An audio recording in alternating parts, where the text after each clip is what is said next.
Welcome back to People in Politics. I'm Donna Martinez. When Barack Obama was inaugurated our 44th president, his North Carolina supporters were among the millions who listened and watched as history was written. But Tar Heels had a special appreciation for that day, since North Carolina played a key role in the Illinois Democrats' journey to the White House. An award-winning North Carolina journalist has now chronicled North Carolina's role in a new film titled Obama in North Carolina, The Path to History. Cash Michaels is the writer and editor for the Carolinian. He also writes for the Wilmington Journal, and he joins me now. Cash, welcome to the show. Donna, good to be with you again. Glad to have you. You know, Cash, I watched the film. It is part history. It looks back at North Carolina, the terrible Jim Crow days. It also looks at politics, however, and the rise of a number of North Carolina's African-American politicians and Barack Obama and what happened in our state in 2008. It's quite a film that you put together. What was your inspiration? You know, Donna, first of all, the inspiration was indeed covering the 2008 campaign. Like any and every journalist, that is probably the story of a lifetime. And, you know, while you're in the midst of it, particularly during the primaries, you keep saying to yourself, you know, boy, this is turning out, you know, pretty good. But, you know, it'll only be a great story if he wins. And then as we get past the primary and get into the general election, you're like, oh, my God, he may win, and I'm here to cover it all.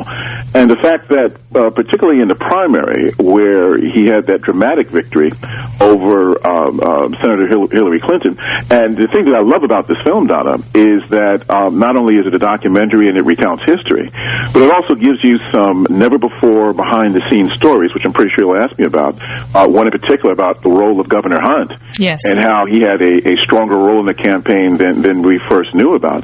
But when we find out how really perilous it was here in North Carolina during the primaries for Barack Obama, how he had been leading Hillary Clinton by some 23 points, but because of the Reverend Jeremiah Wright controversy, his former pastor was steadily eating into his lead here, how she was putting pressure on him, how both she and former President Clinton were in this state for 2 weeks straight before the May 6th primary, 2008, trying to knock those numbers down and trying to steal North Carolina, because if they were able to do so, if she was even able to come in just behind him in terms of single digits and to knock down that 23-point lead that he had down to single digits, that would have sent a strong message to the superdelegates that he wasn't ready, that he should not be the party nominee. So it was a very dramatic story, and we tried to capture some of that, but also do it in the context of North Carolina's political and racial history. And Cash, in this film, you do have this amazing interview with former Governor Jim Hunt. And as you said, at the time, we didn't really understand how involved he was in the campaign, but it did relate to the Reverend Jeremiah Wright situation. Explain to us the role that Jim Hunt played. Well, you know, it was a funny thing. I found out about the role that he played quite by accident. I was interviewing the Obama campaign manager for the primary, Craig Shermer, who also headed up the campaign in Pennsylvania and Wisconsin. He's very well regarded in the Democratic Party circles. And at the end of my interview with him by phone, he just happened to mention that Governor Hunt had called the campaign out of concern during the Jeremiah Wright controversy and told the campaign that they had better get on the stick and deal with it assertively, quickly, or else Barack Obama was in trouble in North Carolina and for the presidency. And Cash, I don't recall that people publicly knew that Jim Hunt was involved that way. No one did. And actually, there's more to the interview, and you know, I'm in pre-production now for a sequel to that film, where I actually go further into the election. That'll be coming out in January of 2011. So there's much more to the Jim Hunt interview than I was allowed to put in this film. Governor Hunt worked behind the scenes. Let me be clear about something to make sure that we're straight on the record. During the primary, former Governor Hunt, did not endorse either Hillary Clinton or Barack Obama. He stayed neutral. So he did not throw his support or his influence in this state behind Barack Obama until after he won the May 6th primary. I want to be very clear on that. But, however, his concern about the damage that Jeremiah Wright could do to Obama, since he was leading the primaries at that time, prior to the presidential primary was such that he had already been in constant contact with the campaign anyway, because he was trying to get the moderate Democrats, the moderate white Democrats in particular in this state, to indeed get involved, and that if Obama was going to be the party's nominee, to assure them that he was their kind of Democrat, that he shared their values, that he would be a good president.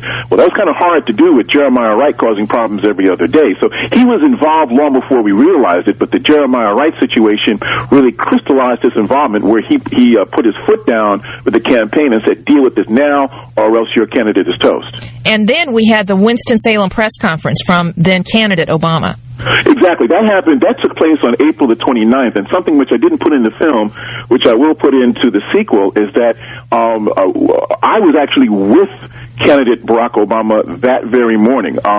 We had put together a North Carolina Black Press Roundtable featuring the state's black publishers, black newspaper publishers, and reporters, meeting with Obama that morning at the Joel Coliseum Annex in Winston-Salem.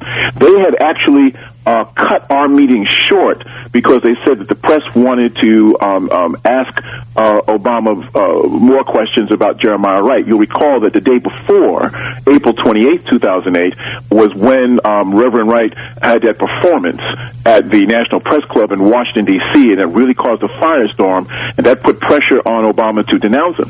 So they cut our meeting short with him for him to go out and have that press conference. So we were actually with him right before he did that press conference. And Cash, that whole Reverend Wright situation had such an impact all over the country, but right here in North Carolina, and the state was so critical in the Democratic primary. And what they were concerned about was New Hampshire happening all over again, because you recall in the New Hampshire primary, Obama was up by some 13 points over Hillary Clinton and also John Edwards, and that he was supposed to win that handily going away right after his stunning win with the Iowa caucuses in January. And then what happened?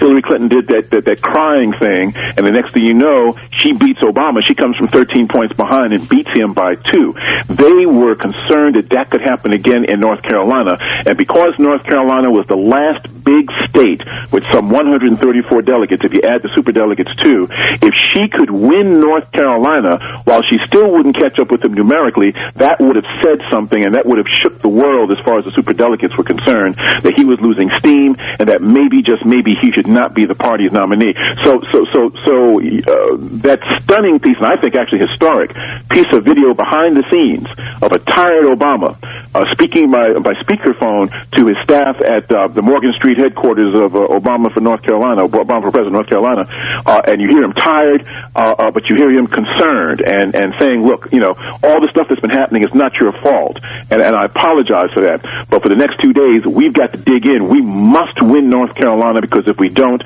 we're going to have a battle on our hands come the convention in June. And keep in mind, he wasn't saying that publicly.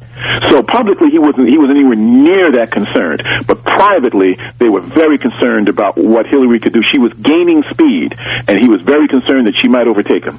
Cash, there's also a wonderful photograph of a very young Barack Obama, and he's got on a T-shirt that relates to an African-American politician from North Carolina. I had no idea there was a connection. What is the connection between Barack Obama and former Charlotte Mayor Harvey Gantt? And I saw that picture you're referring to, where a young Barack Obama, obviously in college, he has a shirt open like Superman, but he's wearing this Harvey Gantt for U.S. Senate T-shirt, and he's pointing to it.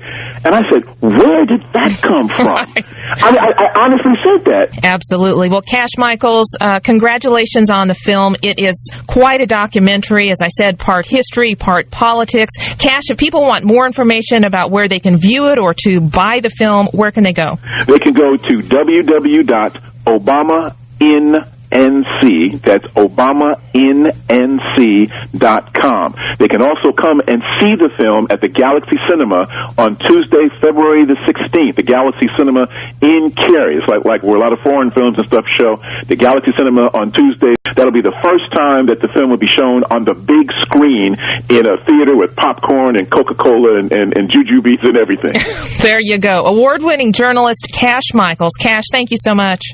Thank you, Donna. Take care. And thank you folks for being with us as well. If you'd like to hear the program again, just go to stategovernmentradio.com. You will find it right there. Hope you'll come back again next week as well, because you never know what the politicians are going to say and who they'll be saying it to. We'll be talking about it all right here on People in Politics. I'm Donna Martinez. Have a great week, everybody.